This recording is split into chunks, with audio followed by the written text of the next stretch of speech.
বছরের সেরা দিনগুলো হচ্ছে রমজান মাসের দিন। রোজার মাস শুরু হলে জান্নাতের দরজা খুলে দেওয়া হয়, জাহান্নামের দরজা বন্ধ হয়ে যায়।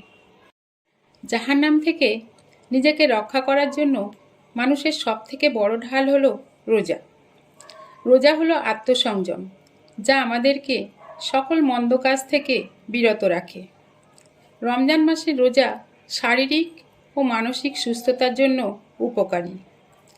রোজার মাধ্যমে আচার আচরণ ও চরিত্র সুন্দর হয়। রোজা মানুষকে আখেরাতমুখী করে।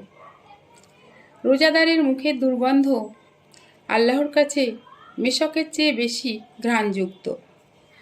রোজা কিয়ামতের দিন মুমিন ব্যক্তির জন্য সুপারিশকারী হবে। ইফতার পর্যন্ত রোজাদারের জন্য ফেরেশতারা দোয়া করেন।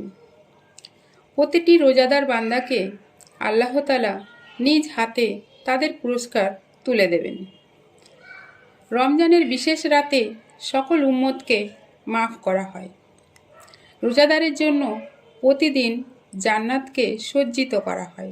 রোজা জান্নাতে যাওয়ার উৎকৃষ্টতম উপায় এবং রায়্যান নামক বিশেষ দরজা দিয়ে জান্নাতে প্রবেশের সুযোগ।